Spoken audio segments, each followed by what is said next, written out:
Friends, welcome to target in गोल।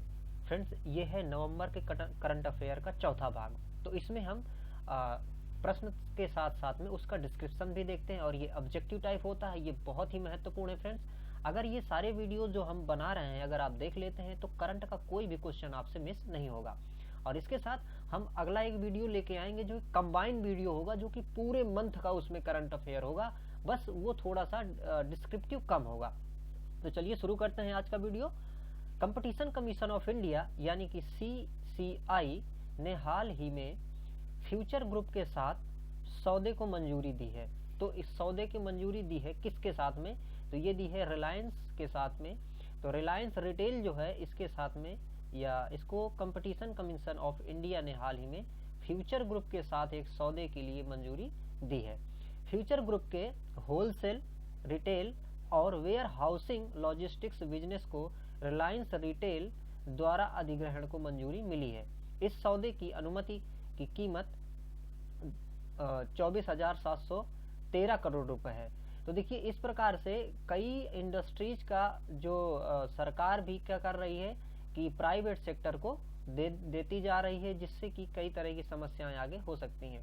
खास तौर पर जो कैंडिडेट हैं जिनका रिक्रूटमेंट होता है गवर्नमेंट के हिसाब से, वो रिक्रूटमेंट प्राइवेट हो जाएगा और ये इस तरह की फिर आगे चीजें हमें देखने को मिलेंगी।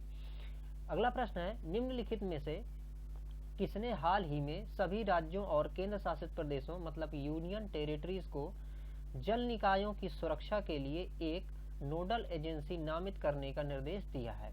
तो ये दिया है नेशनल ग्रीन ट्रिब्यूनल ने। तो नेशनल ग्रीन ट्रिब्यूनल ने जल के संरक्षण के लिए यूनियन टेरिटरीज और जो भी राज्य हैं इनको नोडल एजेंसी नामित करने की बात कही है, ताकि जो भी प्रदूषण हो रहा है उसकी निगरानी हो सके। और इसके साथ साथ में NGT का जो उद्देश्य है ये है कि जल की उपलब्धता पर्याप्त रह सके, जो जलीय जीवन है वो सुरक्षित रह सके और माइक्रो क्लाइमेट जो है वो भी बना रहे। इसके साथ साथ में भूजल का पुनर्भरण हो सके। तो इन सारी चीजों को देखते हुए ये फैसला लिया गया है।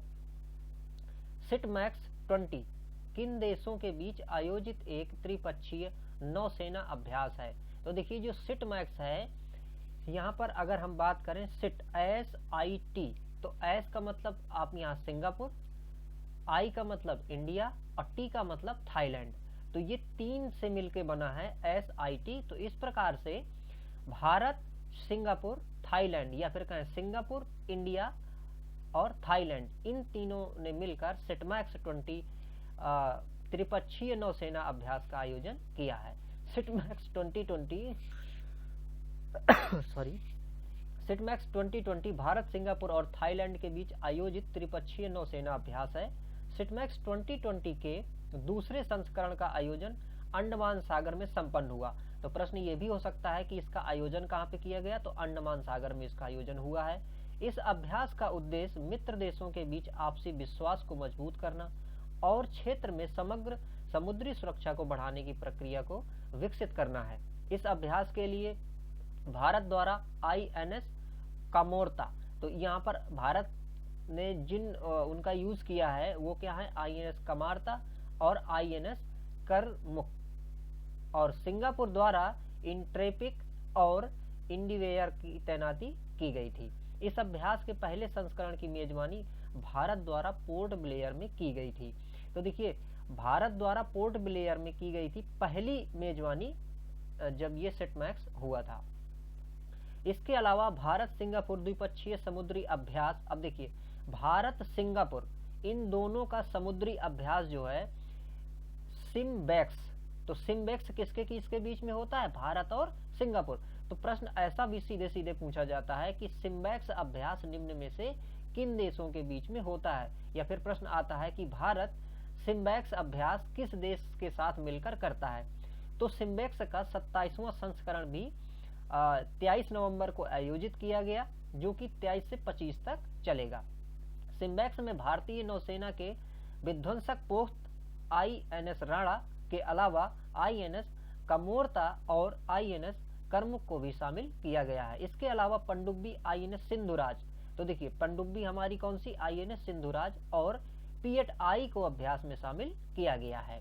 अगला प्रश्न है 2023 में निम्नलिखित में से कौन सा देश G20 शिखर सम्मेलन की मेजबानी करेगा? तो इसका ऑप्शन है भारत सही।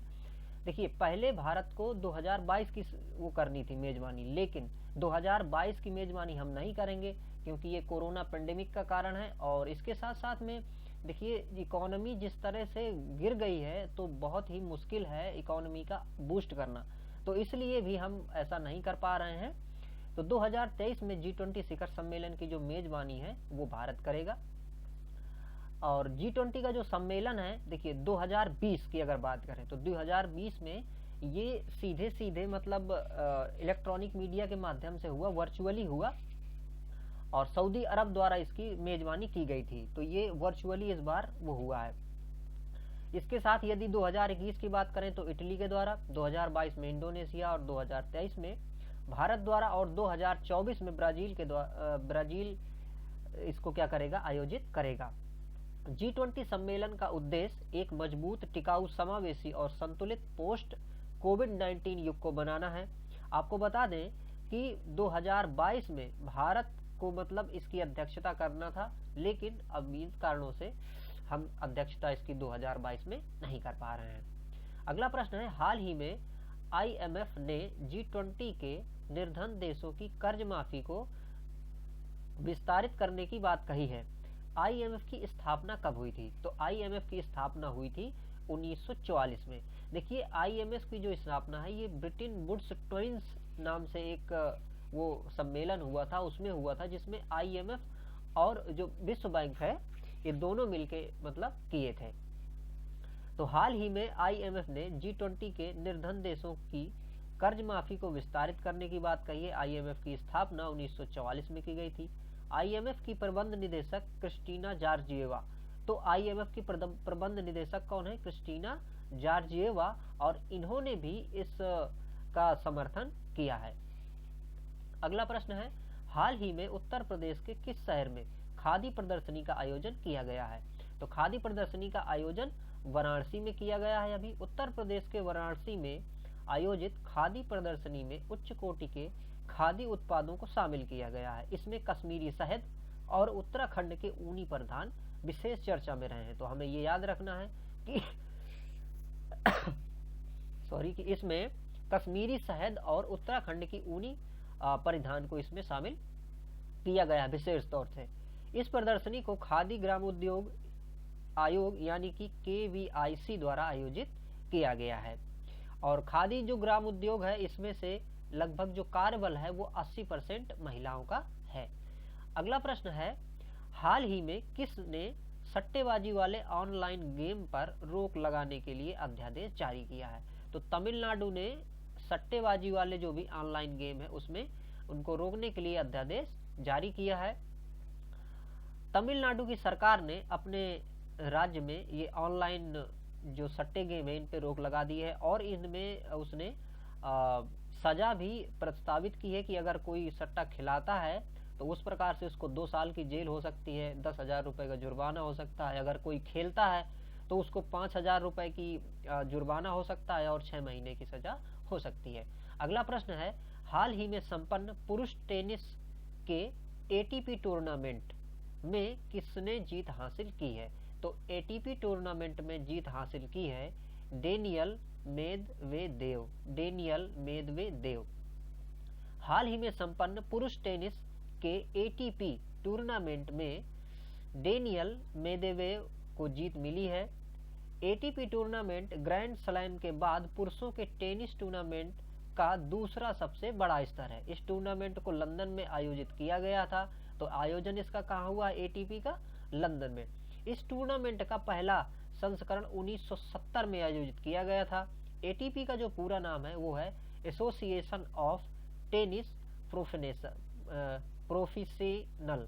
तो प्रोफेशनल मतलब कि एसोसिएशन ऑफ टेनिस प्रोफेशनल इसका पूरा नाम है ATP का।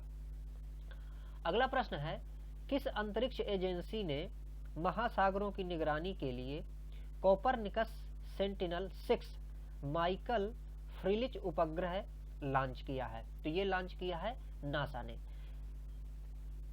नासा ने महासागरों की निगरानी के लिए कोपरनिकस सेंटिनेल 6 माइकल फ्रीलिच उपग्रह लॉन्च किया है। सैटेलाइट को स्पेस एस फाल्कन 9 रॉकेट, तो देखिए इसको जो लॉन्च किया गया है वो स्पेस एक्स के फाल्कन 9 रॉकेट से लॉन्च किया गया है। जलवायु परिवर्तन को समझने में प्रमुख घटकों में से एक महासागर की ऊंचाई का मापना इसका उद्देश्य रहेगा कि चूंकि ग्लोबल वार्मिंग की वजह से महासागरों के जल के स्तर में बढ़ोतरी हो रही है और इससे काफी ज्यादा नुकसान होंगे। जो छोटे छोटे द्वीप हैं वो डूब भी सकते हैं। यहाँ पर देखिए जो ये माइकल फ्रीलिच नाम रखा गया है, तो ये नासा के ही एक सेवानिवृत्त वैज्ञानिक हैं जिनके नाम पर इसका नाम रखा गया है, माइकल फ्रीलिच। अगला प्रश्न है, हाल ही में भारत के किस राज्य ने गौशालाओं के लिए गाय उपकर लगाने की बात कही है? तो मध्य प्रदेश ने मतलब गौशालाओं के लिए उपकर लगाने के लिए कि गौशालाएं बनाने के लिए हम जनता के ऊपर टैक्स लगा देंगे और उस टैक्स की वसूली करके हम गौशालाएं बनाएंगे। हालांकि मजे की बात यह है कि जब से गायों के लिए इस तरह संरक्षण की बात की जा रही है तब से गायों की स्थिति बहुत ज़्यादा खराब हो गई है। अभी मध्य प्रदेश में ही भारत का पहला गौ अभ्यारण्य बनाया गया था, तो उस गौ अभ्यारण्य में सारी गाय बीमार थी। तो अभी वहाँ के जो मुख्यमंत्री हैं शिवराज सिंह चौहान वो गए थे, तो वहाँ पर स्वस्थ गाय ढूंढना मुश्किल हो रहा था। तो इस प्रकार से गायें धीरे धीरे करके बीमार होती जा रही हैं और मरती जा रही हैं। तो हालांकि सरकार फिर भी उपकर लगा रही है, कई उपाय कर रही है, लेकिन इसका कोई फायदा नहीं है क्योंकि कई तरह के इशू इसमें पॉलिटिकली रहते हैं। और अगला प्रश्न है, हाल ही में आपराधिक वित्त और क्रिप्टो करेंसी पर वैश्विक सम्मेलन का आयोजन किया गया है। यह इस सम्मेलन का कौन सा संस्करण है? तो देखिए क्रिप्टो करेंसी पर ये जो वित्त का एक सम्मेलन हुआ है, ये चौथा सम्मेलन हुआ है। हाल ही में आपराधिक वित्त और क्रिप्टो करेंसी पर वैश्विक सम्मेलन का आयोजन किया गया है। यह इस सम्मेलन का चौथा संस्करण है।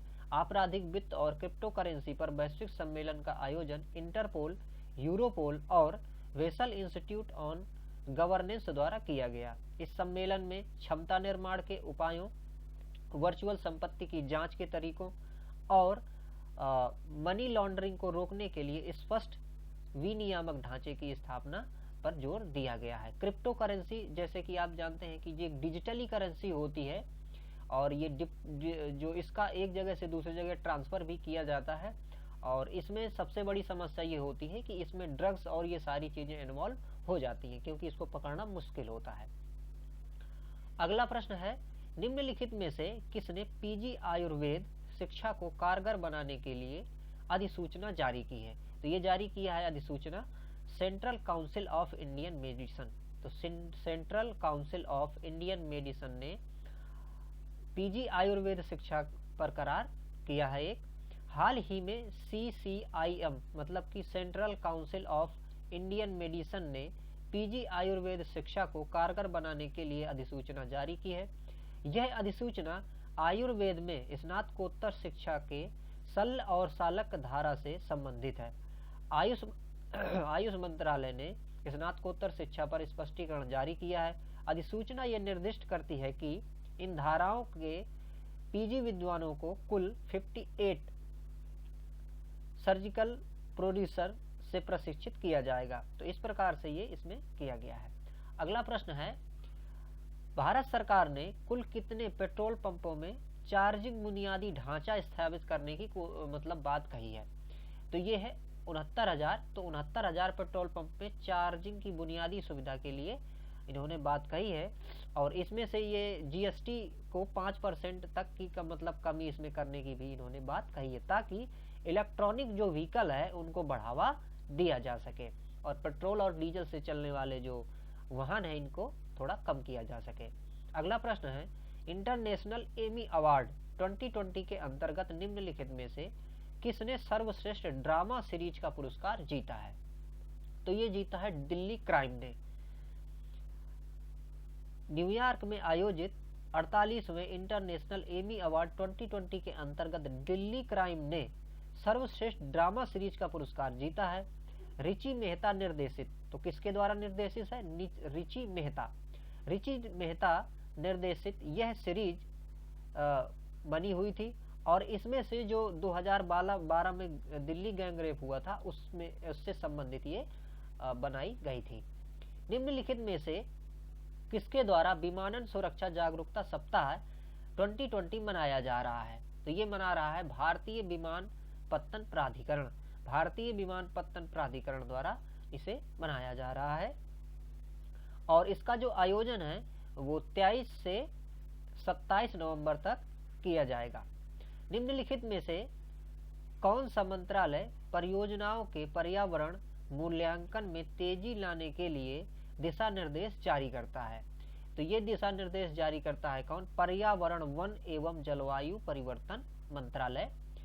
पर्यावरण, वन एवं जलवायु परिवर्तन मंत्रालय परियोजनाओं के पर्यावरण मूल्यांकन में तेजी लाने के लिए नए दिशा निर्देश जारी करता है। यह मूल्यांकन स्वतंत्र पैनल द्वारा आयोजित किया जाता है जिसमें पारिस्थितिकी, वन्यजीव और निवास संरक्षण के मामले में प्रशिक्षित प्रतिनिधि होते हैं। ये प्रतिनिधि सरकार और बाहर के होते हैं। तो इस प्रकार से ऐसा होता है और पर्यावरण की सुरक्षा के लिए ये गाइडलाइंस जारी की जाती हैं। हाल ही में तरुण गोगोई का 86 वर्ष की उम्र में निधन हो गया। तो ये बताना है यहाँ पर कि ये किस राज्य के मुख्यमंत्री रहे? तो देखिए ये असम के मुख्यमंत्री रहे और ये असम के बहुत लंबे समय तक मुख्यमंत्री रहे हैं फ्रेंड्स। 2001 से 2015 के बीच में असम के मुख्यमंत्री रहे हैं ये। और ये इनको अगस्त 2020 में कोरोना पॉजिटिव भी पाया गया था और लंबे समय से ये असम की सेवा किए हैं। अगला प्रश्न है, ऑस्ट्रेलिया के न्यू साउथ वेल्स विश्वविद्यालय के नेतृत्व में किए गए शोध के अनुसार केवल कितने वर्षों में प्लेटिपस के आवास में 22% का ह्रास हुआ है? तो देखिए सिर्फ 30 वर्ष में ही ऑस्ट्रेलिया की विश्वविद्यालय द्वारा जो सर्च किया गया है 30 वर्षों में 22% प्लेटिपस का ह्रास हो गया है। ऑस्ट्रेलिया के न्यू साउथ वेल्स विश्वविद्यालय के नेतृत्व में किए गए शोध के अनुसार केवल 30 वर्षों में प्लेटिपस के आवास स्थल में 22% का ह्रास हुआ है। शोध में बताया गया है कि मरे डार्लिंग बेसिन, तो देखिए मरे और डार्लिंग ये दोनों नदियां हैं और कहाँ पे है? ये वहीं ऑस्ट्रेलिया में है। मरे डार्लिंग बेसिन जैसे क्षेत्रों में इनकी संख्या में सबसे अधिक गिरावट पाई गई है।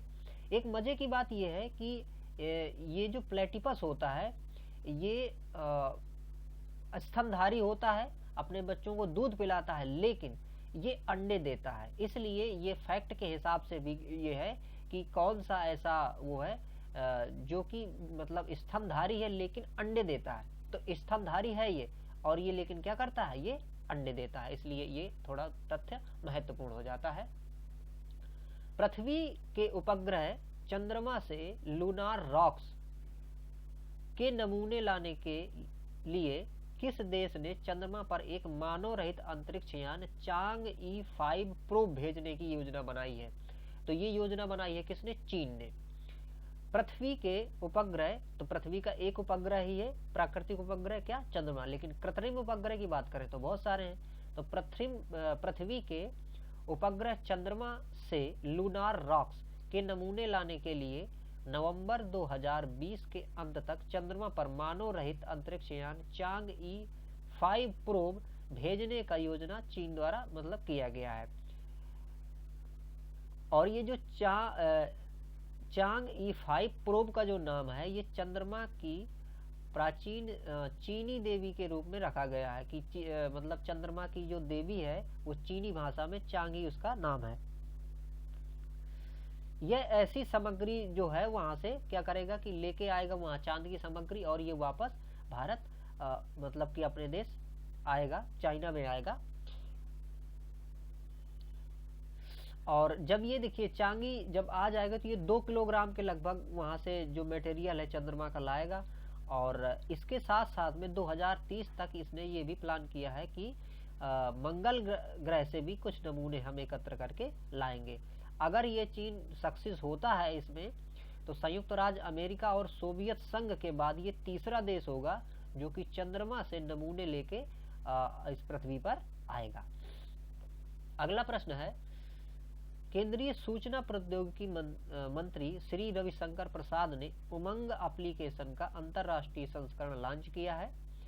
इसे निम्नलिखित में से किस देश में लॉन्च नहीं किया गया है? तो देखिए, ऑस्ट्रेलिया, कनाडा, अफगानिस्तान और नीदरलैंड इसमें ऑप्शन है।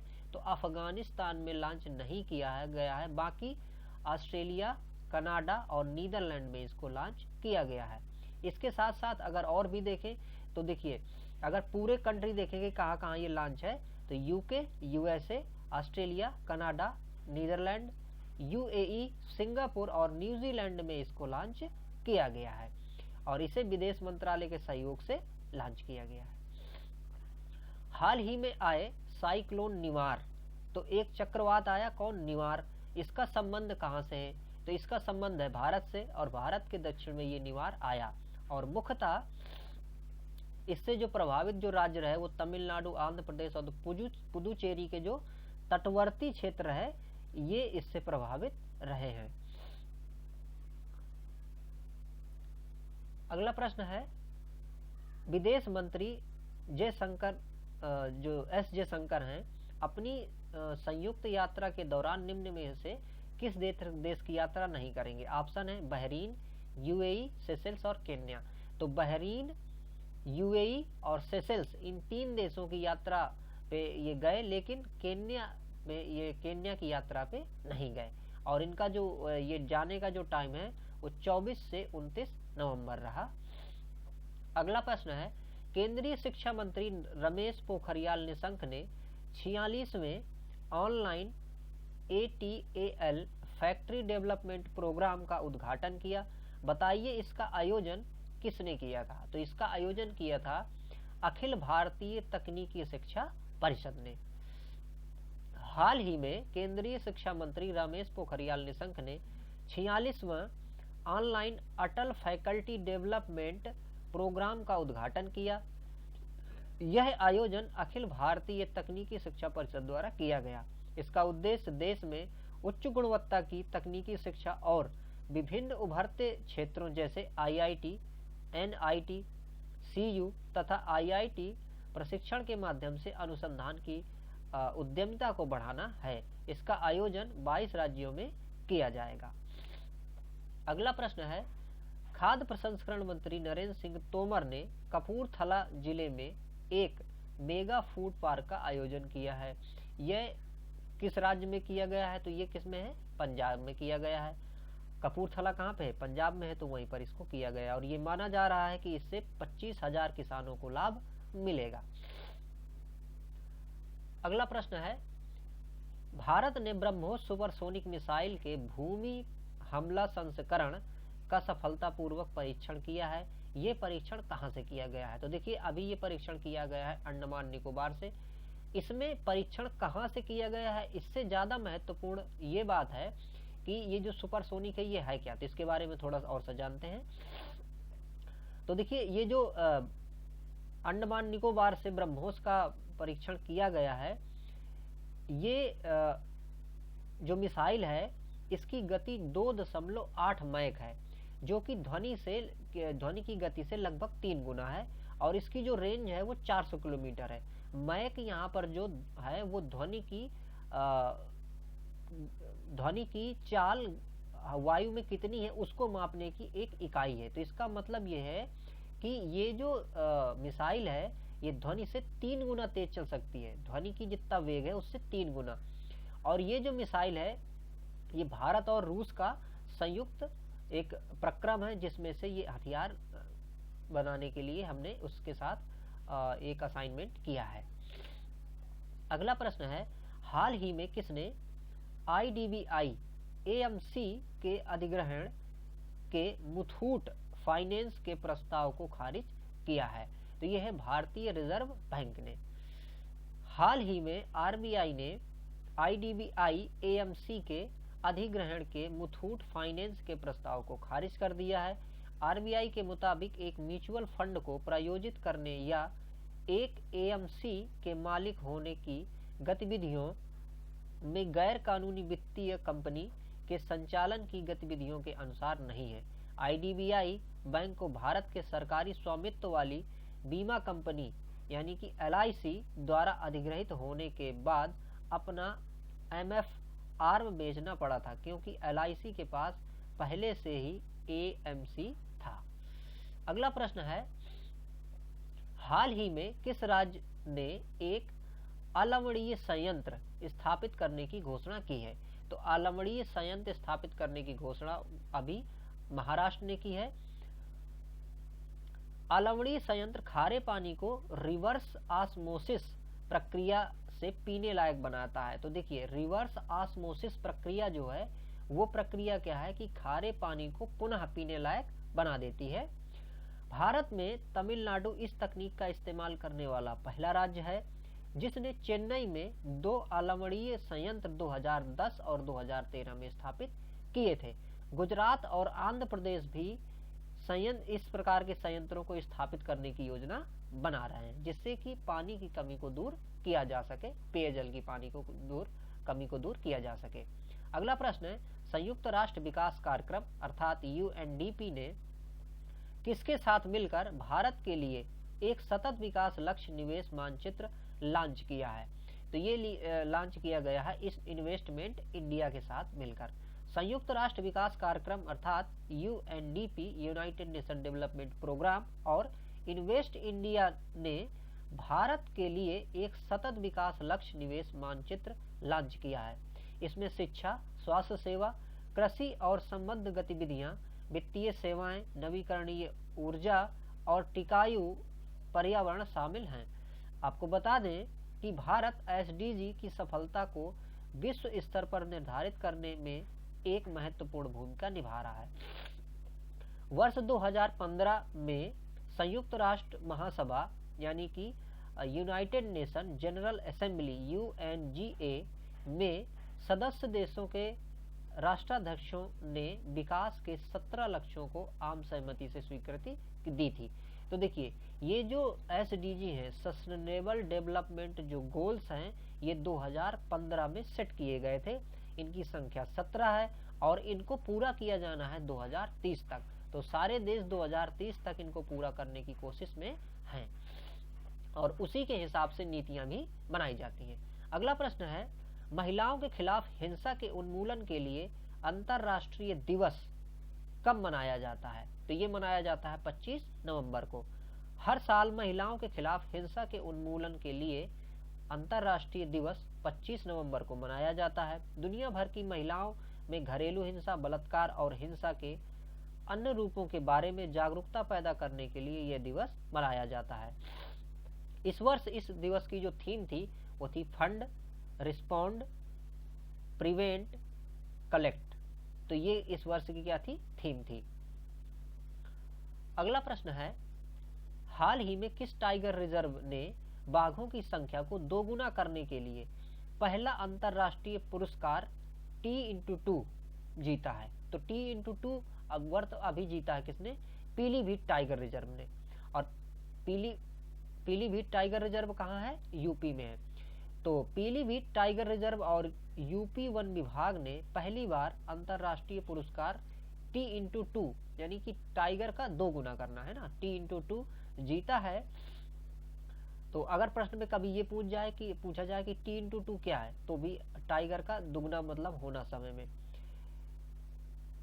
इस टाइगर रिजर्व के 4 वर्षों में बाघों की जो संख्या है वो 2 गुना हो गई है। क्यों? जैसे कि 2014 में 25 संख्या थी और 2018 में ये 65 हो गई है। UNDP के पारिस्थितिक तंत्र और जैव विविधता के प्रमुख मिंडोरी पैक्टन ने राज्य के प्रमुख मुख्य संरक्षक सुनील पांडे को यह पुरस्कार दिया गया है। और ये पीलीभीत कहाँ पे है? ये उत्तर प्रदेश का एक टाइगर रिजर्व है।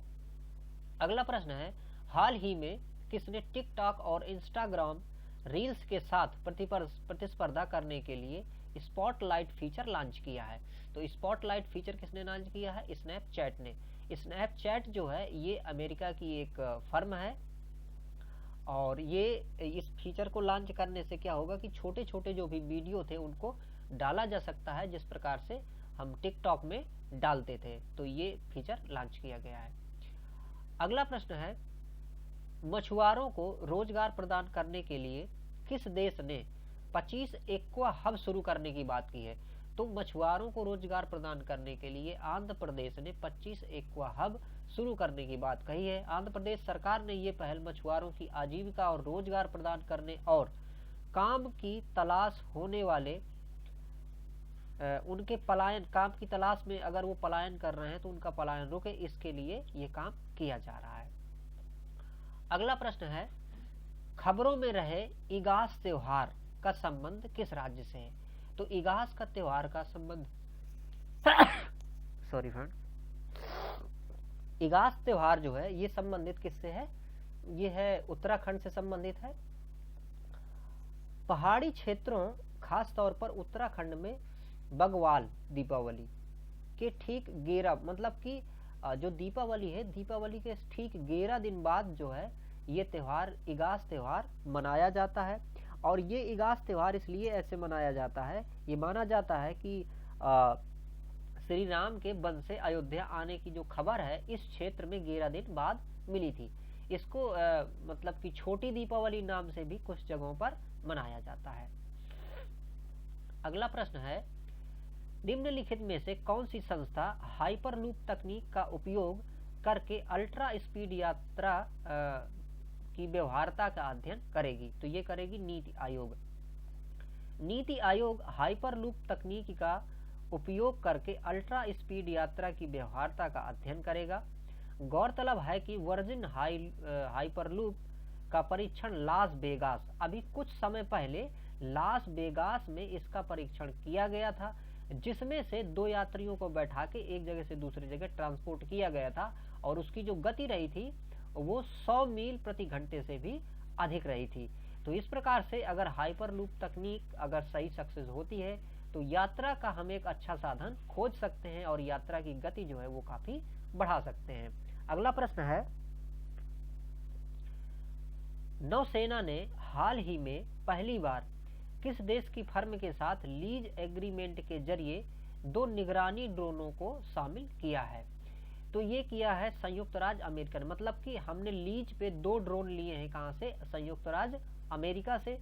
इसके साथ साथ हम ये जो लिए हैं ड्रोन, तो इसको हम हिंद महासागर में या फिर चीन से जुड़ी हुई सीमा में इसका यूज करेंगे।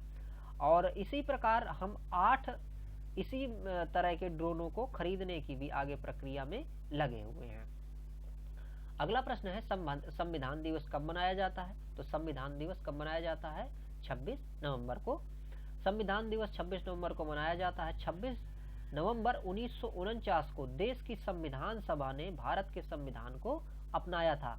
हालांकि 26 जनवरी 1950 को संविधान लागू हुआ था। तो देखिए, हमने ये हमारी जो संविधान सभा जो संविधान बना रही थी उसने 26 नवंबर 1949 को संविधान को क्या कर लिया था? अंगीकृत कर लिया था। तो यही चीज आप जब प्रस्तावना पढ़ते हैं तो उसमें नीचे लिखा रहता है कि हम मतलब इसको इस डेट को अंगीकार कर रहे हैं।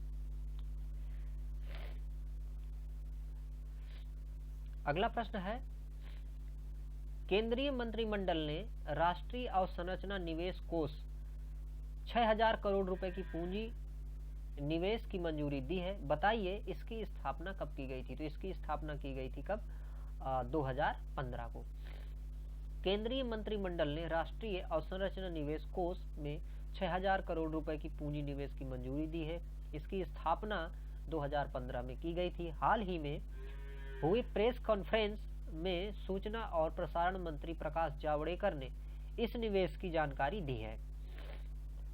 अगला प्रश्न है, हाल ही में किस देश के नवनिर्वाचित सांसद ने संस्कृत भाषा में शपथ ग्रहण की है? तो ये की है न्यूजीलैंड। तो न्यूजीलैंड के एक सांसद ने संस्कृत भाषा में शपथ ग्रहण की है। भारतीय मूल के रहे हैं ये, तो भारतीय मूल के डॉक्टर गौरव शर्मा न्यूजीलैंड के संसद में सदस्य के रूप में मतलब चुने गए हैं और इन्होंने न्यूजीलैंड की भाषा माओरी और भारत की शास्त्रीय भाषा संस्कृत में शपथ ग्रहण की है। और इनका जो संबंध है तो ये निवासी कहाँ के रहे हैं?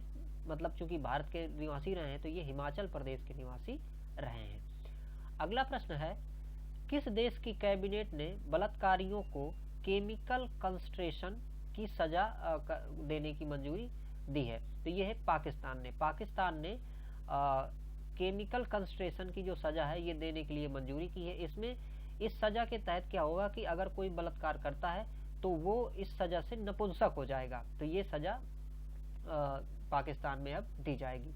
हाल ही में लॉन्च किया गया गरिमा गृह निम्नलिखित में से किस समुदाय से संबंधित है? गरिमा गृह जो है ये संबंधित है ट्रांसजेंडर समुदाय से। केंद्रीय सामाजिक न्याय और अधिकारिता मंत्री थावर चंद गहलोत ने ट्रांसजेंडर लोगों के लिए राष्ट्रीय पोर्टल लॉन्च किया है।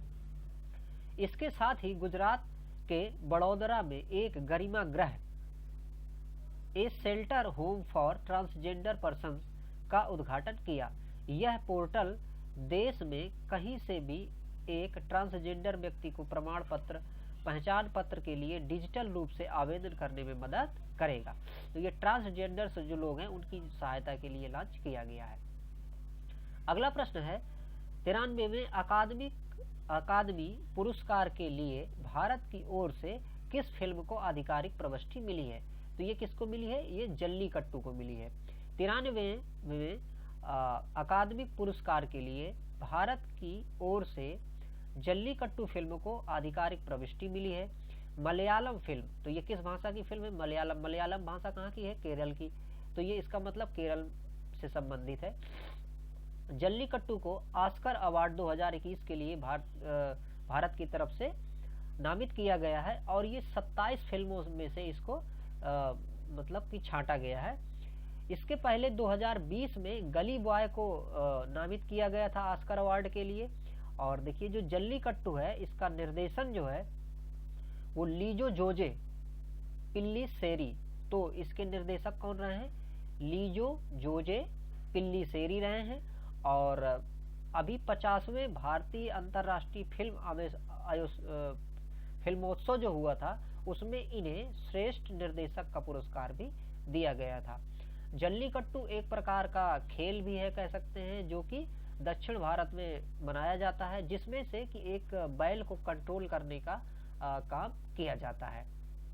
अगला प्रश्न है हाल ही में केंद्रीय मंत्रिमंडल ने फिजिकल कल्चर और खेलों के क्षेत्र में सहयोग के लिए किन देशों के बीच MOU की स्वीकृति दी है? तो ये दी है ब्रिक्स के साथ में। भारत के खेलों को लेकर प्रधानमंत्री नरेंद्र मोदी की अध्यक्षता में केंद्रीय मंत्रिमंडल ने एक बड़ा करार किया है।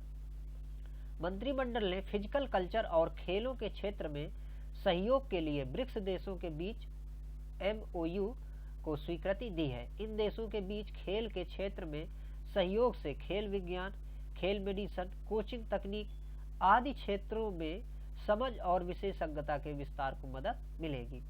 इससे जो हमारे खिलाड़ी हैं उनको प्रशिक्षण को में भी सहायता फ्रेंड्स होगी। अगला प्रश्न है हाल ही में भारत और नाइजीरिया के बीच एक वेबिनार आयोजित किया गया है। इसका आयोजन किस मंत्रालय द्वारा किया गया है? तो इसका आयोजन किया गया है रक्षा मंत्रालय द्वारा। हाल ही में भारत और नाइजीरिया के बीच एक वेबिनार आयोजित किया गया है और वेबिनार का जो विषय था वो था India defence industry global outreach for collaborative partnership. तो ये किया गया है। इससे क्या होगा कि दोनों देशों के बीच में रक्षा सहयोग काफी बढ़ेगा। अगला प्रश्न है भारत सरकार ने कोविड-19 वैक्सीन के विकास में तेजी लाने के लिए किस मिशन की शुरुआत की है? तो ये मिशन शुरू किया गया है मिशन कोविड सुरक्षा। भारत सरकार ने कोविड-19 वैक्सीन को विकसित करने की कवायद तेज कर दी है। भारत में 5 से 6 संभावित वैक्सीन के विकास में तेजी लाने के लिए सरकार ने मिशन कोविड सुरक्षा शुरू किया है। इसकी जानकारी जैव प्रौद्योगिकी विभाग ने दी है। इसके प्रयास के क्रम में ये सुनिश्चित किया जाएगा कि वैक्सीन के लिए लाइसेंस मिलने की प्रक्रिया को जल्द बाजार में उतार दिया जाए। तो वैक्सीन जल्दी आए, इसके लिए मिशन कोविड सुरक्षा लाया गया है। अगला प्रश्न है केंद्रीय मंत्रिमंडल ने ATC टेलीकॉम इंफ्रास्ट्रक्चर में निम्नलिखित में से किसके द्वारा 2480 करोड़ रुपए के प्रत्यक्ष विदेशी निवेश के प्रस्ताव को मंजूरी दी है? तो ये दी है ATC एशिया पैसिफिक लिमिटेड। अब देखिए केंद्रीय मंत्रिमंडल ने एटीसी एशिया पैसिफिक लिमिटेड द्वारा एटीसी टेलीकॉम सेक्टर इंडिया में 2480 करोड़ रुपए के प्रत्यक्ष विदेशी निवेश करने की प्रस्ताव को मंजूरी दे दी है। आपको बता दें कि आर्थिक मामलों के मंत्रिमंडलीय समिति के अनुमोदन से इस निवेश को मंजूरी दी गई है। तो सरकार बाह्य का जो इन्वेस्टमेंट है वो बहुत ज़्यादा ले रही है और जो आपने सरकार की जो मतलब या फिर कहें देश की जो संपत्तियां हैं उनको प्राइवेट करने की काफ़ी ज़्यादा कोशिश कर रही है। अगला प्रश्न है, हाल ही में प्रख्यात खिलाड़ी डियागो माराडोना, तो डियागो माराडोना का निधन हो गया है। ये किस खेल से संबंधित थे? ये थे फुटबॉल से संबंधित। हाल ही में प्रख्यात खिलाड़ी डियागो माराडोना का निधन हो गया है। ये फुटबॉल खिलाड़ी थे। 60 वर्ष में दिल का दौरा पड़ने से इनकी मृत्यु हो गई और ये खिलाड़ी थे कहाँ के? अर्जेंटीना के। तो ये काफ़ी फेमस खिलाड़ी थे। तो माराडोना की कप्तानी में अर्जेंटीना ने 1986 में वर्ल्ड कप भी जीता था। अगला प्रश्न है, चर्चा में रहे ब्रू जनजातीय समूह को निम्नलिखित में से किस राज्य में विशेष रूप से कमजोर जनजातीय समूह के रूप में मान्यता दी गई है? तो ये दी गई है त्रिपुरा में। चर्चा में रहे ब्रू जनजाति समूह को त्रिपुरा में विशेष रूप से कमजोर जनजाति के रूप में मान्यता दी गई है। ब्रू जनजातीय समूह उत्तर पूर्व में रहने वाला समुदाय है जो अधिकतर त्रिपुरा, असम और मिजोरम में निवास करता है। ब्रू समुदाय स्वयं को म्यांमार का मूल निवासी मानता है।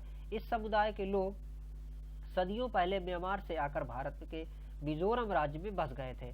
1997 में इस समुदाय ने मिजोरम में हुई हिंसा के कारण त्रिपुरा में शरण ली थी। ब्रू शरणार्थियों के पुनर्वास का मुद्दा अभी भी उलझा हुआ है। तो देखिए, ये पहले मिजोरम में रह रहे थे और मिजोरम से फिर ये त्रिपुरा में माइग्रेट हो गए थे हिंसा की वजह से। तो अब इनकी काफी समस्या मतलब अभी भी है और हल करने का प्रयास किया जा रहा है। लोक कला और चित्रकला पर बनी फिल्मों का त्योहार लोक विरासत किस मंत्रालय की पहल है? तो ये है सूचना एवं प्रसारण मंत्रालय की पहल। लोक कला और चित्रकला पर बनी फिल्मों का फेस्टिवल लोक विरासत सूचना एवं प्रसारण मंत्रालय की पहल है। यह 27 से 29 नवंबर के बीच मंत्रालय के फिल्म डिवीजन के यूट्यूब चैनल और वेबसाइट पर शोकेस किया जाएगा। और इसमें क्या है कि जो चित्रकला पर बनी हुई डॉक्यूमेंट्री है उनको प्रदर्शित किया जाएगा। अगला प्रश्न है, कृषि मंत्री नरेंद्र सिंह तोमर ने शहद उत्पादन के लिए 5 किसान उत्पादक संगठनों की शुरुआत की है। निम्नलिखित में से किस राज्य में यह स्थापित नहीं किया जा रहा है?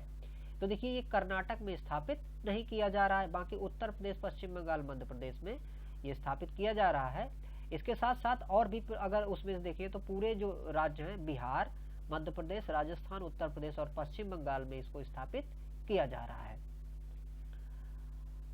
और इससे क्या होगा कि देखिए जो शहद है तो शहद का मतलब ज्यादा यूज हो सकेगा और साथ साथ में शहद का प्रोडक्टिविटी भी बढ़ सकेगी। अगला प्रश्न है, हाल ही में प्रधानमंत्री ने 33वीं प्रगति बैठक की अध्यक्षता की है। तो यहाँ पर प्रगति का फुल फॉर्म क्या है? प्रगति का फुल फॉर्म है यहाँ पर proactive governance and timely implementation. तो proactive government and timely implementation Pragati का पूरा नाम है और प्रधानमंत्री ने 33वीं प्रगति बैठक का अध्यक्षता अभी की है। यह एक बहुउद्देशीय और मल्टी मॉडल प्लेटफॉर्म है जिसे वर्ष 2015 में शुरू किया गया था। इस मंच के जो उद्देश्य हैं वो है शिकायत निवारण, कार्यक्रम कार्यान्वयन, परियोजना का निगरानी इसके मुख्य काम है।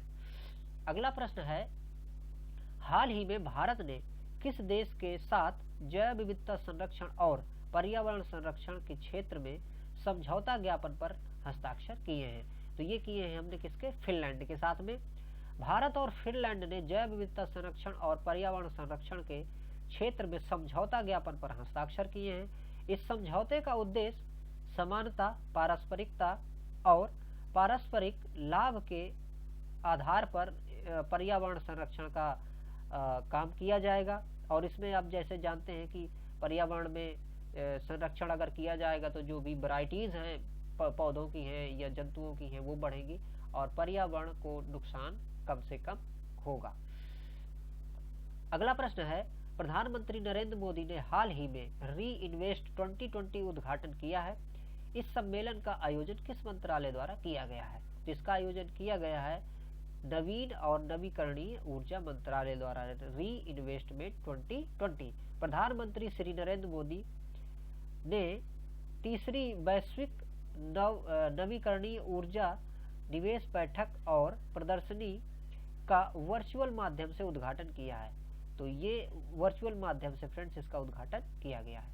अगला प्रश्न है, हाल ही में किस देश ने ग्लोबल वार्मिंग की स्थिति को देखते हुए जलवायु आपात की घोषणा की है? तो ये जलवायु आपात की घोषणा किसने की है? न्यूजीलैंड ने। ग्लोबल वार्मिंग से निपटने के लिए न्यूजीलैंड की पीएम जैसिंडा अर्डन ने बड़ा फैसला लिया है। ग्लोबल वार्मिंग की स्थिति को देखते हुए अर्डन सरकार ने न्यूजीलैंड में क्लाइमेट इमरजेंसी लगाने का ऐलान किया है। न्यूजीलैंड सरकार वहां के संसद में आपातकाल घोषित करने के लिए प्रस्ताव पारित करने वाली है। न्यूजीलैंड की पीएम अर्डन का कहना है कि जलवायु परिवर्तन एक बड़ा खतरा है जिस पर हमें तत्काल कार्रवाई करनी चाहिए। अगला प्रश्न है, निम्नलिखित में से किसने हाल ही में अपनी शेयरधारिता के आधार पर 67 संस्थानों के लिए बढ़ा दिया है? तो ये है national payment corporation of India.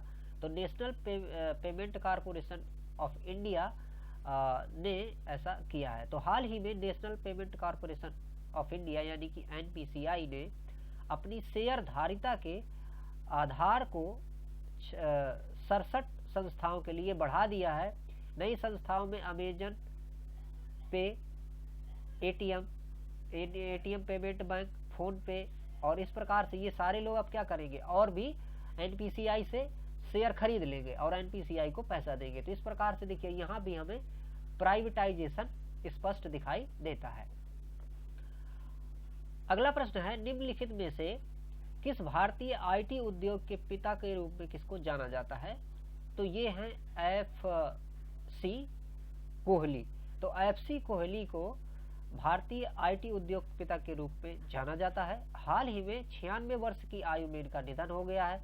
Way Tata consultancy service यानी कि टीसीएस के संस्थापक और पहले सीईओ थे। तो इन्होंने भारत में इलेक्ट्रॉनिक्स में काफी काम किया है और उसके लिए ये जाने जाते हैं। तो फ्रेंड्स, ये था आज का वीडियो और हम जैसा कि आपको हमने बताया था कि अगला वीडियो हम लाएंगे जो कि एक कंपाइलेशन वीडियो होगा जिसमें से कि पूरा का पूरा आप 1 महीने का करंट अफेयर देख सकेंगे। तो फ्रेंड्स, इस वीडियो को लास्ट तक आपने देखा, आपका इसके लिए बहुत बहुत धन्यवाद। और यदि वीडियो आपको अच्छे लगते हैं तो वीडियो को लाइक अवश्य करें और बने रहें इस चैनल के साथ में। यदि चैनल में आप नए हैं तो इस चैनल को सब्सक्राइब कर लें और बेल आइकॉन भी प्रेस कर लें ताकि जब भी हम वीडियो डालें तो आपको मिल जाया करें। Thank you for watching.